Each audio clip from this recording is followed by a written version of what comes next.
Welcome to my next lecture. In my previous lectures, we have ended up with the consistency limits of soil. Consistency limits in the sense we have seen at the one of them in terms of index properties. So in index properties, water content, specific gravity, density, and consistency limits. As one of them, we have seen consistency limits as it is described by as Atterberg. So liquid limit, plastic limit, and shrinkage limit. So with that three limits, we have stopped with my previous lecture. So today in my lecture we are going to see about soil classification. So before entering into the soil classification topic, I just give you importance of soil classification. Soil classification is nothing but you are going to name a particular soil.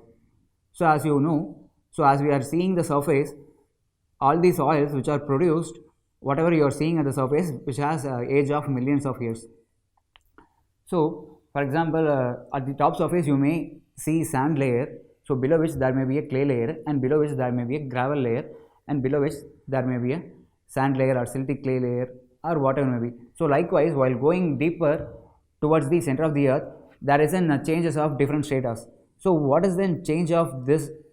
What is the reason for the change of strata? If you ask, for example, if you take a Coimbatore area, it is subjected to heavy rain. So during the monsoon seasons, so heavy rain, it is nothing but water which can be reacted over the soils which have already got produced. So this water reaction is nothing but hydration or hydrolysis. It is nothing but chemical weathering. So as you know, as I have discussed in my first lecture, so chemical weathering will result in cohesive soils. So there is a chance of gravel layer. It may be a primary mineral. So the mineral which are first produced is nothing but primary mineral, so which I have already discussed in my first class. So this primary minerals laterally got subjected to chemical weathering and produced clay or sand layer may be got transformed into clay. So what I am coming to say is, due to this climatic variations, so due to this monsoon reason, so there are some primary minerals can be converted into clay layer, and this penetration may not be too high. So once the clay layer got formed, then water cannot be passed through immediately. So there is a chance of partially producing clay layer, and remaining thing may be silt or clay partially got produced, and below which gravel may be as it is gravel. So likewise, these climatic variations, so there are different strata can be produced. So as you see any earthwork, so you can visibly see different strata. As I have already described, it may be gravel or sand or silty clay or clay. So these are the varieties of clay layers. So all these different clay layers, all these different types of layers got produced only through climatic variations. So now, so with this introduction, what is the importance of this identifying or naming any layer? That is very important if you look into deeper. So which means, for example, you are taking a soil. Now you wanted to talk about its engineering properties, which means it is dealing with in design. So suppose you wanted to rest your foundation over a clay layer. What happens on clay layer? So clay layer may get compressed. It is just like a sponge. So consider a sponge, and if you are loading it, it will be getting compressed. Volume compressible may takes place, and that is resulting in settlement, and your main elements get cracked. But instead of this clay layer, if you have any gravel or sand layer, if you are loading it, there will not be any compress anymore. What happens? So all this individual single particles got interlocked with each other. So interlocked with each other, and load transforming mechanism is different there. But in cohesive layer, it is acting like a sponge, because so all these particles got absorbed water. So all these single particles got absorbed water, and they are maintaining some gaps, because it is minus over the surface and it is also minus. So they are maintaining some gaps. So between there is an amount of some water that got absorbed. Once you load it, so it is keep on. So it is a repulsive as net force. So here minus and here minus. So it is now repulsive in net as net. So once you load, so this water which got absorbed, due to this additional force you have applying, it is going down and water got squeezed out. But in case of sand or gravel, it won't happen. So this water expulsion resulting in overall volume reduction, that is nothing but compressibility. So we talk in terms of settlement to how much the foundation may going to settle. So now, this soil classification has to be done to talk about whether the compressibility or load transferring mechanism has to be spoken for engineering design, so that it is helpful to name the soil particularly. So once you have named it, so we can talk about the engineering property in order. So now let us getting into the topic soil classification. So all the soils, how to approach soil, how to name the soil, how to collect the soil. So as I told, there are different stratas. So different stratas, you have to collect soil sample at where. So for example, you are making an earthwork for a residential building. So now you are considering you are going to rest your foundation at 2 meter depth. So we have to excavate 2 meter depth. So we have to excavate 2 meter depth. So below, at the end of the 2 meter, you are collecting some soil samples that has to be taken to the laboratory and it has to be tested furtherly. Now you are, as a concern, you are taking a lump of soil. So it may be more than 1 kg or whatever maybe. You are collecting a lump of soil and that soil has to be named. So how it has to be named? So this lump of soil, it may be as bulk. So if you found some cohesiveness, it will be like a small pieces. So like cakes of soil. So at dry state, it will be a cakes of soils. So now how to name it? So how to approach it? So let us going into the topic soil classification. So as I have already written all these things, so because it is taking too much time. Now soil classification. So how to name? So soils are classified according to the particle size distributions. So particle size distribution, we are starting from a lower limit 2 micron. 2 micron. What is 1 micron in the sense? 0.001 mm. We know what is 1 mm. 1 mm size, you can see it in our normal scale. So there is an 1 mm division. That gap you may have physically realized. So if that 1 mm gap is divided by 1000, if you make it 1000 divisions, so that single small division will represent 0.01 mm, that is nothing but 1 micron. So our clay has an upper limit of 2 micron and it is finer than that. So lower limit may not be there and the upper limit of the clay is 2 micron and which is cohesive called clay. So other than non-cohesive soils cannot be called clay. So then 75 micron to 2 micron particle sizes are known as silt. 75 micron to 425 micron having a particle sizes is known as sand, fine sand.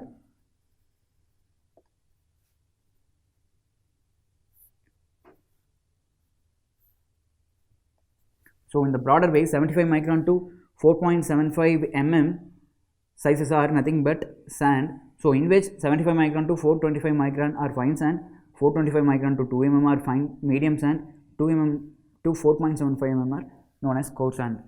So after which, once you cross this 4.75 mm, so gravel is going to come. So 4.75 mm to 20 mm are fine gravel, then 20 mm to 80 mm are coarse gravel, 80 mm to 300 mm are pebbles more than 300 mm called boulders. So this is how the particle sizes are.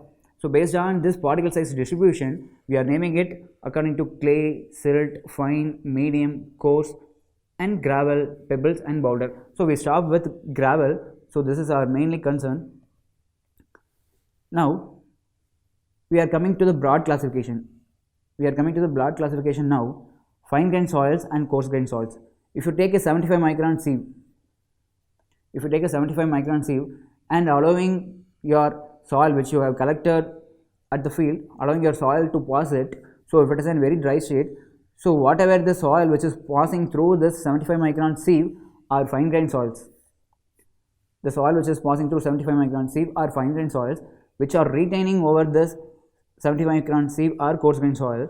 So if you look here, fine grained soils are nothing but silt and clay combinedly called fine grained soils. Here sand and gravel are combinedly coarse grained soil.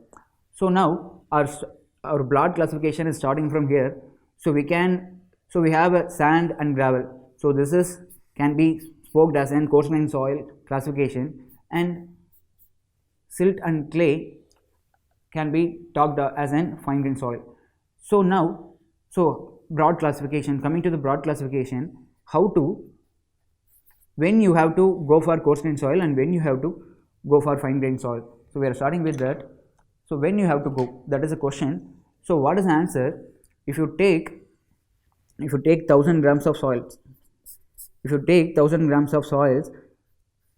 in this 75 micron sieve, if in this case, so your soil, as I have told, so it is as look like as pieces. So now what you are going to do, you are going to allow it to passing through water. So you are taking small amount of soil and you are mixing with water. So what happens? So after dispersing thoroughly, so this bulky soil cakes got dispersed and it can be passed through this sieve pores, 75 micron sieve pores, and it will be got passed. So now if 700 grams of soil are got retained in this portion and just 250 grams of soil got passing through this. So now coming to this, so more than 500 grams, are retained. So as you know, 75 micron sieve, more than 75 micron sieve got coarse grained soil name and less than that fine grained soil. Here if you look at this, 700 grams of soil got retained here. So the major thing is coarse grained soil. 300 grams are passing through this. So these are fine grained soil. So now looking at this proportions, 700 grams of coarse grain and 300 grams of fine grain. So you have to go for 700 grams of coarse grain soil because this is a dominant thing. So now we are coming to this picture is coarse grain soil classification. So how to classify coarse grain soils, because they are gravel and sand. So what you have to do is 700 grams of soil has presently somehow wet. So this got presently somehow wet. So what you have to do, once you have to dry it in hot air oven, so you have to take it in a sieve setup like this. So it is 4.75 mm, 2.36, 1.18, 600 micron, 300 micron, 150 micron, 75 micron, and finally pan. So you have to take your 700 grams of soil. So in sieve analysis, so 700 grams soil has to be taken in this sieve, and you are allowing it in sieve shaker for 10 minutes. For 10 minutes it has to be shaken. So all this soil samples got somehow passing each and every and standing in. So this may be absent. So because 75 micron above the soils got only, you are taking for this sieve analysis. So 150 micron there will be some portions. So there will be some retaining on 75 micron and there will not be any retaining on pan. So 75 micron, through 75 micron sieve it got little bit retaining, so there is no passing. So now, so you are taking this 700 micron into sieve analysis. Now what you are looking for is how much 75 micron passing through. If so, we have before going into that, we have a primary classification and secondary classification. So primary classification and secondary classification, to talk about it, primary classification is nothing but 50% of higher in proportion. What that means, if this 700 grams of soil, if 500 grams are gravel, if 200 grams are sand, so who is greater now? 500 grams of gravel is greater. So my primary classification is ended up with gravel. What is my secondary classification? I will talk about this later. So primary classification is nothing but who is dominant. So in coarse grained soil there are gravel and sand. Who is dominant? Look for this. So the dominant one is gravel. So my primary classification result is gravel.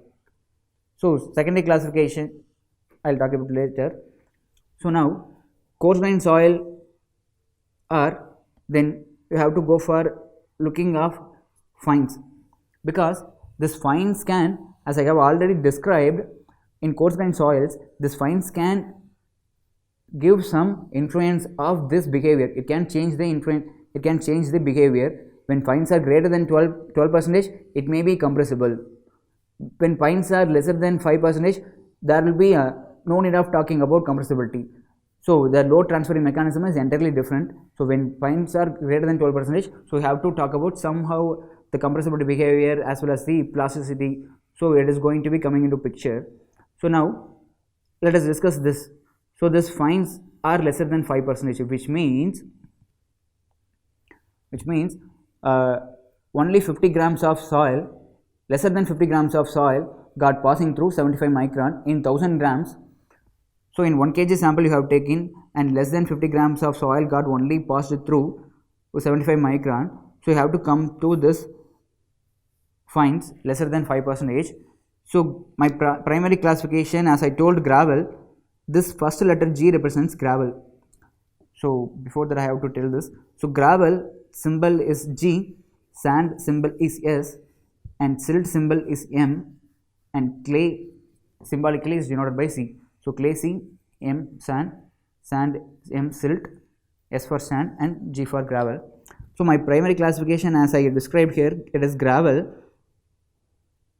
Then W. So W is nothing but secondary classification. So what is this secondary classification? So primary classification is talk about who is dominant, whereas my secondary classification will talk about its behavior. Say for example, say as I have described, sand has maximum size of 4.75 mm to lower limit of 75 micron. So it is 4.75 mm and this is 75 micron. If your lump of soil which you are holding in your hand, if it has all the particle sizes, that is known as well graded. So starting from 75 micron to, for example for this is for sand, so 75 micron to 4.75, it has all the different particle sizes, so it is well graded. If there are some missing, so this is not present currently, so only from here to here and here to here particle sizes are present, so this is known as gap graded. So gap graded when, so some of the particles are here, it is missing, and here it is missing, so likewise it is randomly mixing, so it is known as poorly graded.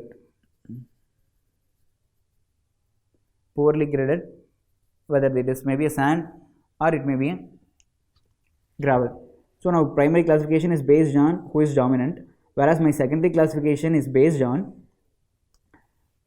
all the particles are whether present or not.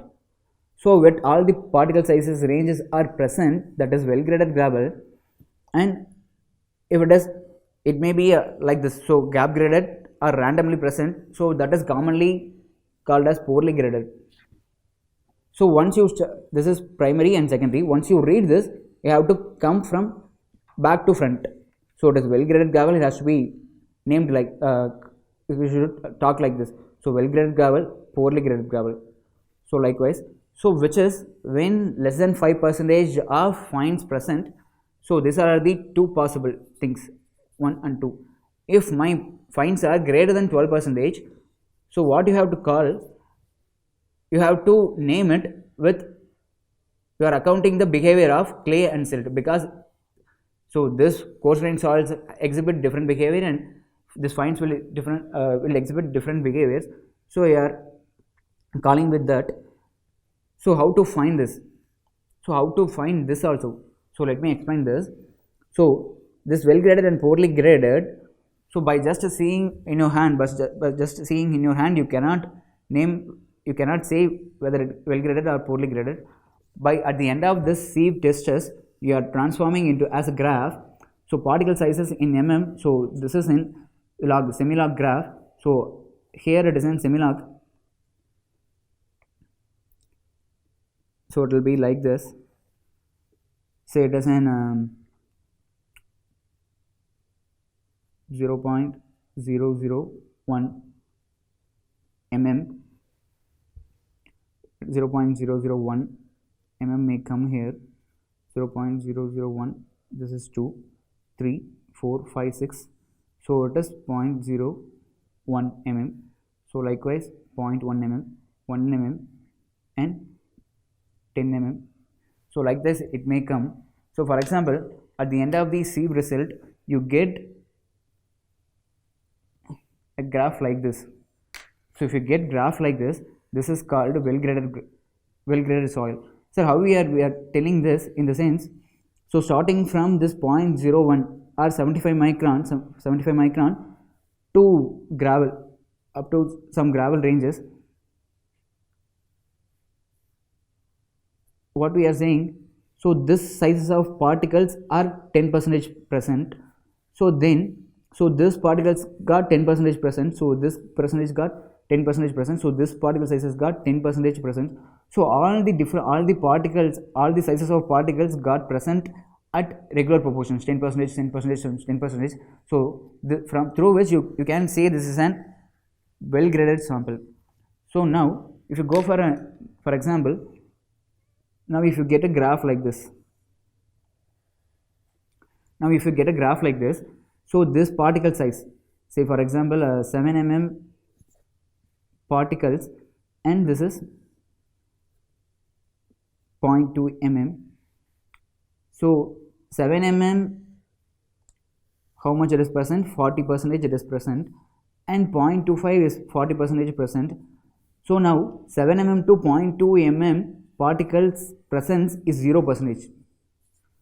So 0.2 to 7 mm there are no particles, so there are 0 particles.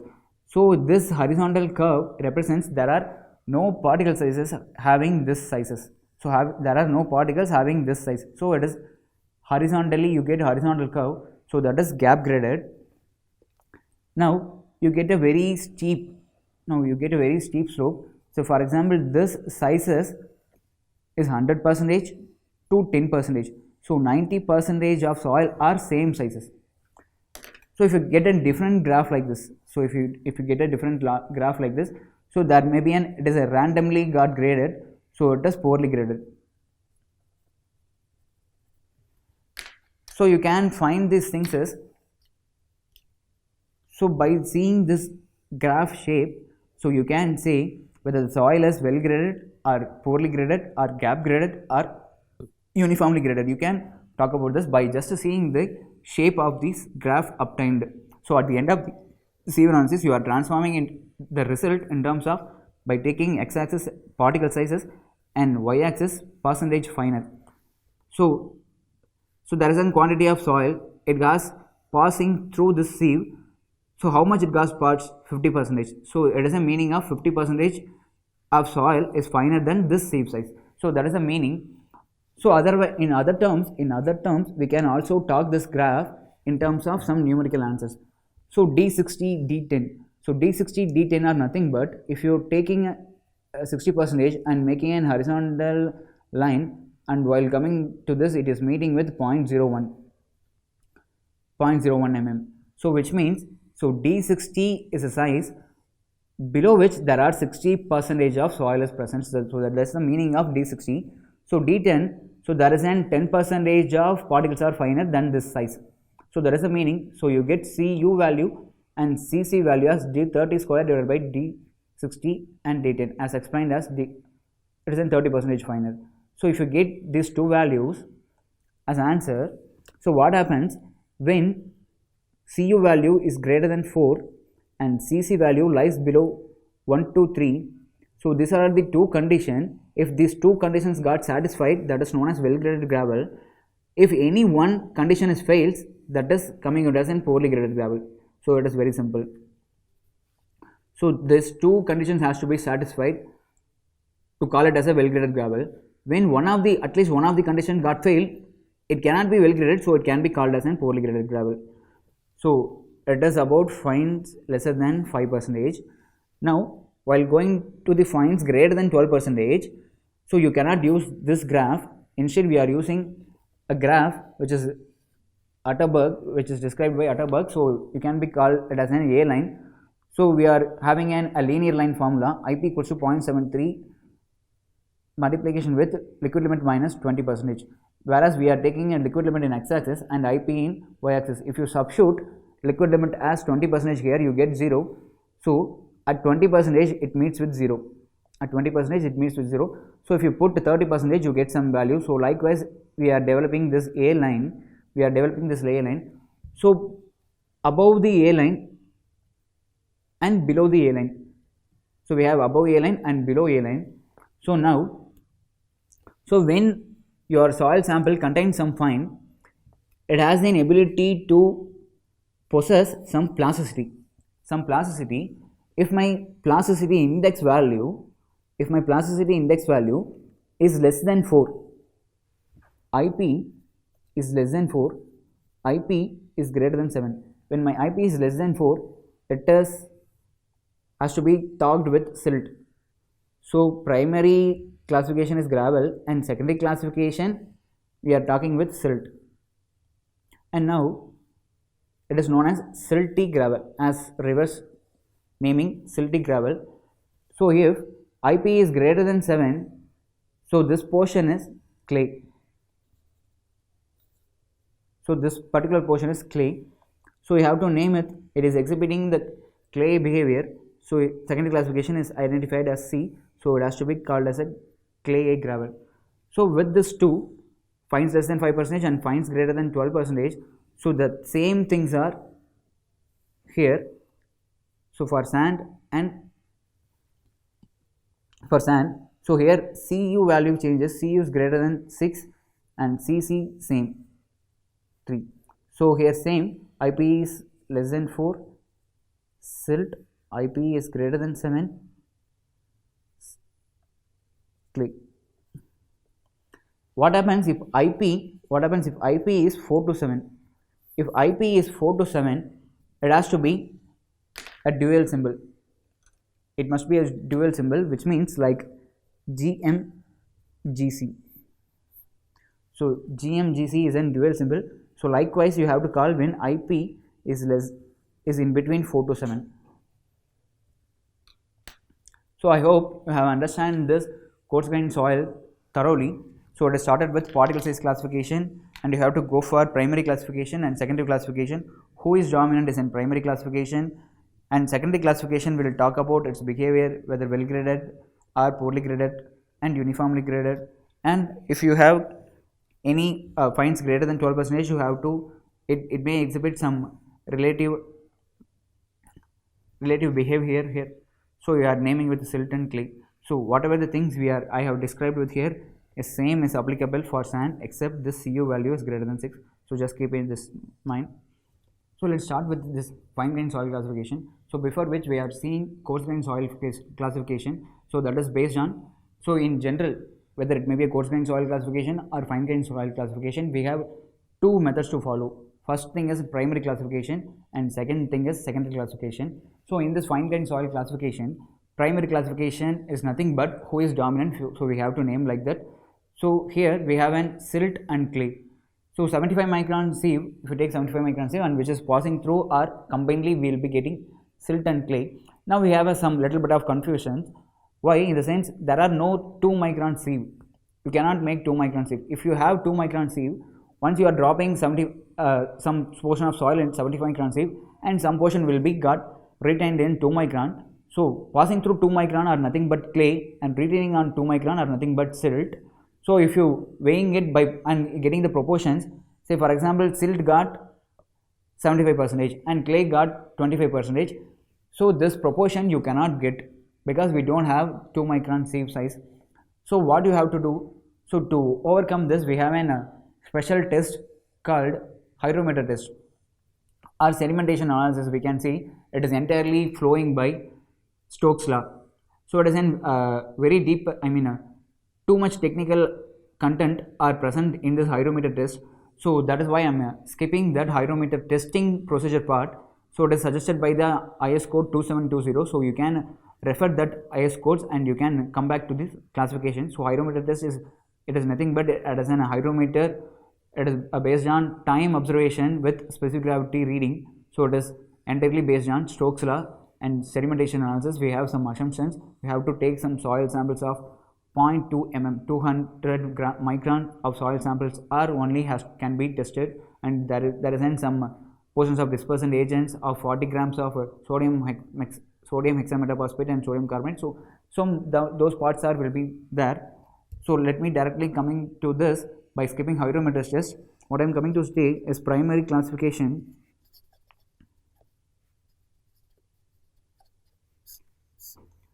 So primary classification is named as who is dominant. So whether it is clay or whether it is silt, this is decided by hydrometer test. So this is entirely decided by hydrometer test or sedimentation analysis.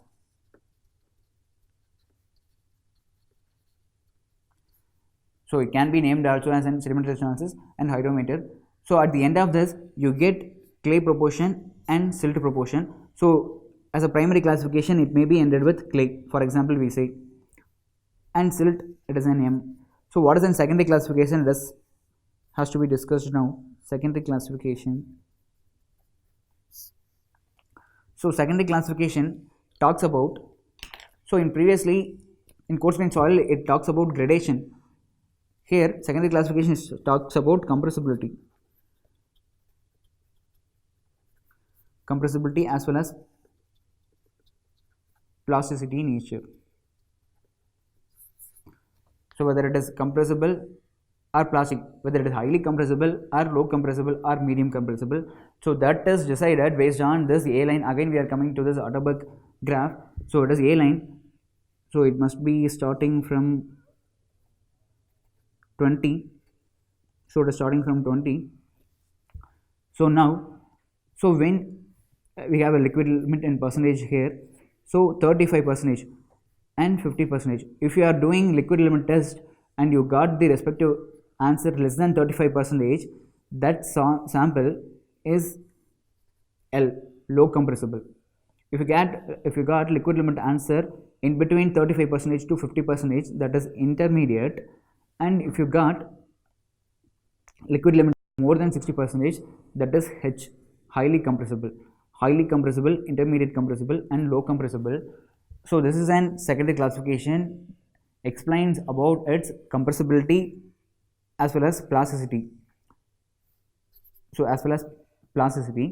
how to make this? It is entirely talked based on this liquid limit answers. Say for example my liquid limit is less than 35%. So how to name this? So liquid limit value is less than 35%, but my plasticity index value may be 30%.